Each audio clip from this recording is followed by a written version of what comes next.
Hello everyone, myself Fahad from Faculty of Law, Jamia Millia Islamia new Delhi and I have studied from Jamia senior secondary school. यानी कि मैंने अपनी पढ़ाई Jamia senior secondary school से की है। और इस वीडियो में हम बात करने वाले हैं कि आप किस तरीके से जामिया स्कूल एंट्रेंस एग्जामिनेशन 2024 की तैयारी कर सकते हैं। लास्ट से लास्ट ईयर यानी पिछले से पिछले साल हमने एक वीडियो अपलोड की थी जहाँ पे हमने बताया था कि किस तरीके से एक अच्छी खासी प्रिपरेशन कर सकते हैं। उसमें हमने एट लेंथ और अच्छे तरीके से पूरा एक्सप्लेन किया था, जिस पर आप लोगों के बहुत अच्छा रिस्पॉन्स मिला था। जहाँ तक मुझे याद आ रहा है तो अप्रॉक्सिमेटली लास्ट ईयर 34,000 से भी ज़्यादा उस पे रिस्पॉन्स हमें यानी व्यूज़ हमें देखने को मिला था। कई सारे लोगों ने हमें रिक्वेस्ट किया, ईमेल किया उसके बाद से कि अब एक नई और लेटेस्ट और एक्सक्लूसिव वीडियो बनाई जाए जेएमआई स्कूल एंट्रेंस एग्जामिनेशन के रिगार्डिंग। तो हम आपके लिए लेके आ चुके हैं and I think I am more suitable to tell you about this things, क्योंकि पिछले लास्ट ईयर से भी काफ़ी अच्छा हमको रिस्पॉन्स मिला इसको लेकर। इसके बाद हमें कई सारे ईमेल्स और रिक्वेस्ट भी आई इसको बनाने के लिए। प्लस मैं एक और चीज़ यहाँ पे ऐड करना चाहूँगा कि हमने खुद जामिया का एंट्रेंस क्रैक किया है, तो मेरा जो एक्सपीरियंस रहा है पर्सनली फॉर्म फिल करने से लेकर के जामिया स्कूल में एडमिशन लेने तक, वो कंप्लीट जो है मैं पूरा आपको बताने वाला हूँ उस वीडियो में।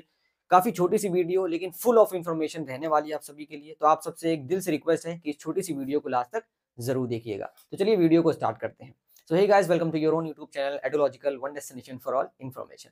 तो गाइस देखिए, सबसे पहले अगर हम बात करें कि जामिया स्कूल एंट्रेंस एग्जामिनेशन 2024 की, तो पूरा एक वीडियो का सीक्वेंस स्टार्ट करने से पहले मैं आपको छोटी सी चीज़ बता दूं कि जो जामिया का सिलेबस होता है वो लगभग लगभग या 90 टू 95% सेम होता है आप जिस क्लास में पढ़ रहे हैं। कहने का मतलब ये है कि अगर कोई शख्स या कोई स्टूडेंट क्लास 8 में पढ़ रहा है तो वो क्लास 9 का एंट्रेंस एग्जाम देगा। यानी कि जो उसका क्लास 9 का एंट्रेंस होगा, उसका जो सिलेबस होगा वो पूरा का पूरा क्लास 8 का ही बेस्ड होगा। सिमिलरली अगर कोई क्लास 11 साइंस, कॉमर्स, आर्ट तीनों स्ट्रीम में से किसी भी एंट्रेंस के लिए तैयारी कर रहा है, तो वो जो स्ट्रीम में जाना चाहता है उस स्ट्रीम के जो सब्जेक्ट्स उसमें रहेंगे वो 10th लेवल के यानी 10th का ही सिलेबस पे बेस्ड होगा। ठीक है? तो ये तो बात हो गई हमारी एक। दूसरी बात ये है कि अब आपने देख लिया कि जब हमारा सिलेबस लगभग सेम ही है, तो क्यों ना हर एक शख्स को ये एग्ज़ाम देना चाहिए। बिकॉज़ इसमें कोई नेगेटिव मार्किंग नहीं है। यानी अगर कोई एंट्रेंस देता भी है तो उसमें ऐसा नहीं है कि उसके गलत कोई मार्क्स चला गया तो उसमें सही से मार्क्स कट जाएगा। प्लस आपको एक हेल्दी कॉम्पिटिशन देखने को मिल जाता है, एक फुल एक्सपोज़र मिल जाता है। तो मैं तो हमेशा ये स्टूडेंट्स को रिकमेंड करता हूँ कि आपको चाहे ये माइंड में रहे कि मुझे एडमिशन लेना है कि नहीं लेना, लेकिन आप जो है एंट्रेंस एग्ज़ाम एक बार ज़रूर दीजिए इसका। इससे आपको एक हेल्दी कॉम्पिटिशन मिल जाता है, फुल एक्सपोज़र मिल जाता है और तीसरी चीज़ ये कि आपको पता चल जाता है कि मेरा लेवल क्या है और मैं इसको कैसे इम्प्रूव कर सकता हूँ। चलिए मेन चीज़ की बात करते हैं जो कि है हमारी प्रिपरेशन स्ट्रेटजी या किस तरीके से आप प्रिपरेशन कर सकते हैं। तो फॉर्म का मैंने आपको बता दिया कि फॉर्म जो है वो मार्च के बाद यानी आपकी जो क्लास खत्म हो जाती है, जैसे मार्च में ज़्यादातर जो एग्ज़ामिनेशंस है वो ओवर हो जाते हैं, उसके बाद ही आपका फॉर्म रिलीज़ होता है।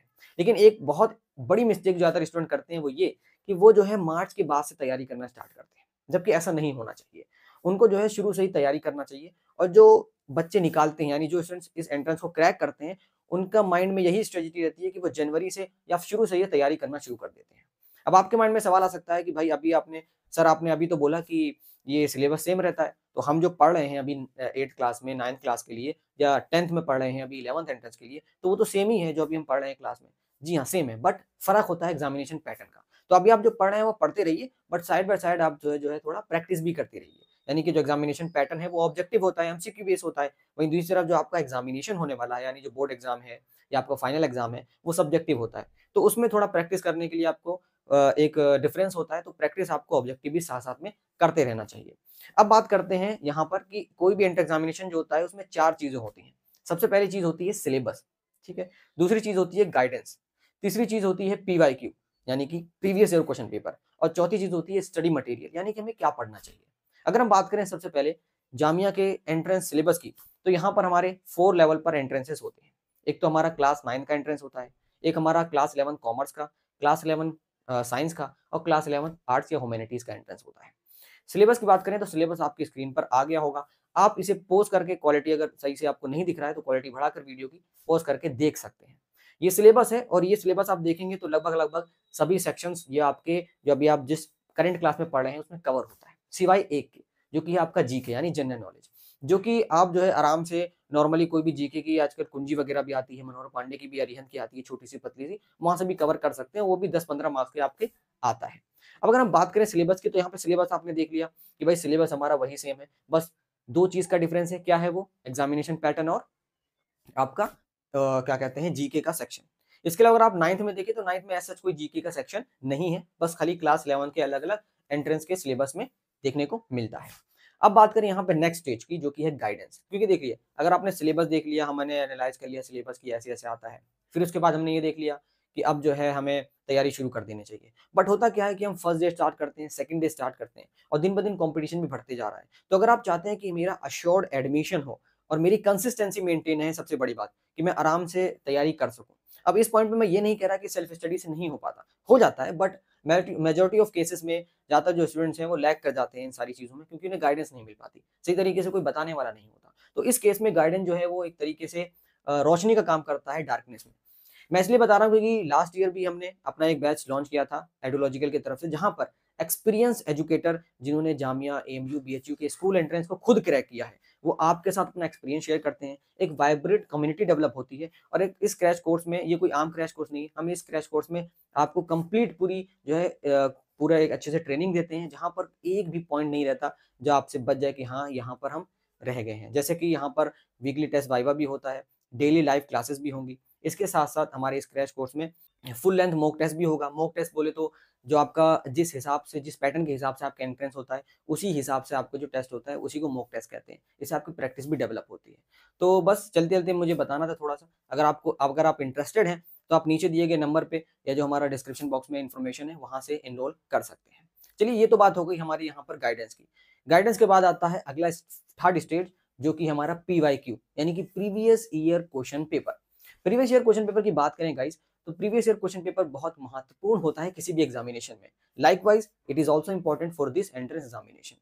Previous year question paper solve करने से आपका सबसे बड़ा फायदा ये होता है कि आपको पता चल जाता है कि पिछले कई सालों में किस तरीके के इसमें सवालात पूछे जा रहे हैं, किस तरीके का क्वेश्चन पूछे जा रहा है, इसका एग्जामिनेशन पैटर्न क्या है। तो ये सारे फायदे आपको देखने को मिलते हैं।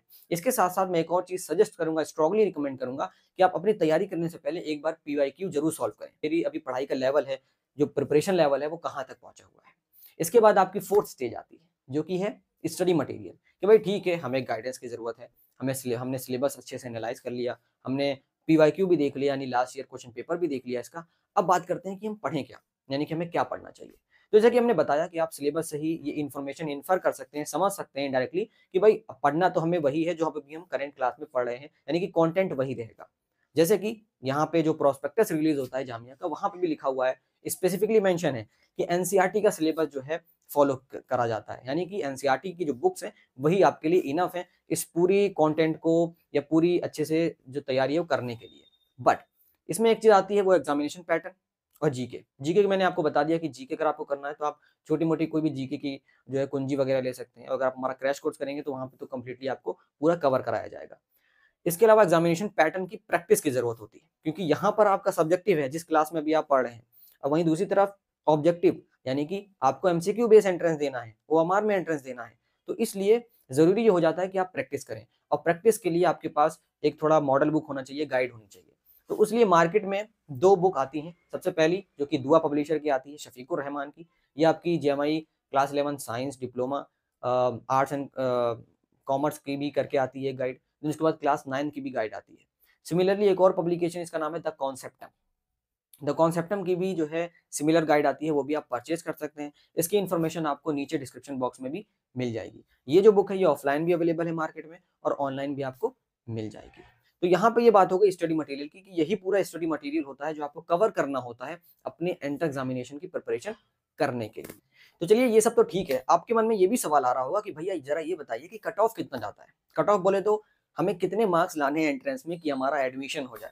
ठीक है, सबसे बड़ा सवाल ये रहता है। तो देखिए, वैसे तो ये 100 क्वेश्चन है, यानी कि 100 एमसीक्यूज हैं और 100 मार्क्स होते हैं, यानी कि एक क्वेश्चन का 1 मार्क होता है और ओएमआर बेस होता है और ड्यूरेशन, यानी कि जो इसका एग्जामिनेशन का जो टाइम रहता है वो 2 घंटे का रहता है। कट ऑफ की अगर मैं बात करूँ तो अलग-अलग जो आपके एंट्रेंस के सब्जेक्ट्स हैं उसकी अलग-अलग कट ऑफ आती है। जैसे मैं बात करूँ अगर जामिया क्लास 9 की, तो उसकी जो कट ऑफ है वो अप्रोक्सिमेटली पिछले लास्ट ईयर से देखा जाए, अगर एनालाइज़ करें, जो हमने एनालाइज़ किया, वो लगभग 95 के आस-पास जा रही है। अगर हम बात करें यहाँ पर क्लास 11 साइंस स्लैश डिप्लोमा की, तो वो भी 90 प्लस कट ऑफ जा रही है सेफ साइड के लिए। उसके अलावा अगर हम बात करें यहाँ पर क्लास 11 कॉमर्स के लिए, तो उसकी कट ऑफ जो है वो 85 से 90 के बीच में जा रही है। देन उसके बाद अगर हम बात करें जेएमआई क्लास 11 आर्ट्स की कट ऑफ की, तो उसकी जो है वो 80 प्लस कट ऑफ जा रही है। अब ये जो कट ऑफ मैंने आपको बताई, ये प्रिडिक्टेड कट ऑफ है, यानी कि कोई एग्जैक्ट नहीं है कि भाई इसके ऊपर अगर आपका आ गया तो हो जाएगा, इसके नीचे आ गया तो नहीं होगा। ये एक प्रिडिक्शन पिछले कई सालों का एनालिसिस है। एक और चीज़ मैं आपको यहाँ पे बताना चाहता हूँ जो बहुत इंपॉर्टेंट इन्फॉर्मेशन है कि जामिया में लगभग 3 से 4 स्कूल्स हैं अलग-अलग जो जामिया की यूनिवर्सिटी कैंपस के अंदर ही है। इसमें से मेन एक आपका जामिया सीनियर सेकेंडरी स्कूल है, देन उसके बाद Syed Abid senior secondary school है, जामिया मिडल स्कूल है, जामिया गर्ल्स स्कूल है। अब इसके लिए अलग-अलग सीट्स भी हैं, यानी जैसे मान लीजिए क्लास 9 के लिए तो टोटल 330 सीट्स हैं। उसमें हालाँकि इंटरनल मतलब कि जो उस स्कूल में क्लास 8 में पढ़ रहे हैं ऑलरेडी तो वो 9th में जाएँगे और कुछ जो सीट्स होती हैं, जो अप्रॉक्सिमेटली 130 जो सीट्स होती हैं, वो एंट्रेंस के लिए खुली होती हैं। इस तरीके से आप देखें तो जामिया सीनियर सेकेंडरी का भी एक अलग से कट ऑफ आता है और सैयद आबिद का भी अलग से कट ऑफ आता है। सैयद आबिद यानी जो सेल्फ फाइनेंस है, यानी कि उसमें थोड़ा-सा ज़्यादा फीस का फ़र्क होता है, बाकी सारी चीज़ें सिमिलर होती हैं, सारे के सारे स्कूल जो है वो जामिया के होते हैं। तो कुल मिला के बात करें तो यहाँ पर स्कूल्स जो जामिया के रिस्पेक्टिव स्कूल्स हैं, उन स्कूल्स में भी हल्का-फुल्का डिफरेंशिएशन देखने को मिलता है। बाकी ओवरऑल जो मैंने आपको बताया पूरा कट ऑफ, वो वही आप समझ सकते हैं कि उस तरीके से आपको समझने के लिए वही आपके लिए काफ़ी है कि कट ऑफ आपकी कितनी जाती है। एडमिशन के रिगार्डिंग अगर बात करें तो जैसे मान लीजिए इसका अगर सिलेक्शन हो जाता है, सिलेक्शन होने के बाद लिस्ट पब्लिश होती है, लिस्ट पब्लिश होने के बाद आपको बुलाया जाता है, कॉन्टैक्ट किया जाता है और वहाँ पे आपको जामिया में आके जो अपनी एडमिशन फॉर्मेलिटीज़ है वो करनी होती है। टेस्ट सेंटर की अगर बात करें तो टेस्ट सेंटर आपका दिल्ली ही पड़ता है। उम्मीद है मुझे कि जो ए से लेके ज़ेड तक पूरी कंप्लीट इन्फॉर्मेशन है जामिया स्कूल एंट्रेंस के रिगार्डिंग वो आपकी सॉल्व हो गई होगी। अगर अभी भी आपको कोई डाउट या क्वेश्चन रह गया है, तो आप हमें कमेंट सेक्शन में पूछ सकते हैं। इसके साथ-साथ अगर आप कि अपने दोस्तों को या अपने क्लासमेट्स के साथ तैयारी करना चाहते हैं, तो उन्हें भी इस वीडियो को शेयर कर सकते हैं। अगर आप तैयारी नहीं कर रहे हैं, आप जानते हैं कि कोई शख्स तैयारी कर रहा है, कोई स्टूडेंट, उनको भी ये वीडियो शेयर कर सकते हैं, उनको भी बहुत फ़ायदा मिलेगा। इसी के साथ-साथ लास्ट में मैं वही बताना चाहूँगा कि अगर आप हमारे क्रैश कोर्स में इंटरेस्टेड हैं, तो आप हमारा जो क्रैश कोर्स है, वो जॉइन कर सकते हैं। नीचे जो डिस्क्रिप्शन है या कमेंट बॉक्स में आपको पिन कमेंट मिल जाएगी, वहाँ से भी आप जो है फर्दर इंक्वायरी कर सकते हैं। और गाइज़ मैं तो अपनी तरफ से ये बिल्कुल एश्योरेंस दे सकता हूँ कि लास्ट ईयर भी हमने इस बैच को कंडक्ट कराया था और काफ़ी अच्छा रिस्पॉन्स हमें देखने को मिला। और ये हमारा जो क्रैश कोर्स है वो कोई ऐसा नहीं है कि नॉर्मल क्रैश कोर्स की तरह है, बल्कि इसमें हम पूरी मेहनत करने वाले हैं, पूरा एक अच्छा खासा कम्युनिटी बनाने वाले हैं और इस पे हमारा फ़ोकस रहेगा आप सबके रिज़ल्ट आपको थोड़ी-सी मेहनत करनी है, हम पूरी जान लगाने वाले हैं। उम्मीद है कि पूरी कंप्लीट इन्फॉर्मेशन आपको मिल गई होगी। अगर अभी भी कोर्स के रिगार्डिंग कोई इन्फॉर्मेशन अगर आपको चाहिए, तो वो नीचे दिए गए नंबर या व्हाट्सएप पे हमें कॉन्टैक्ट कर सकते हैं। मिलते हैं आपसे नेक्स्ट वीडियो में। Thanks for watching.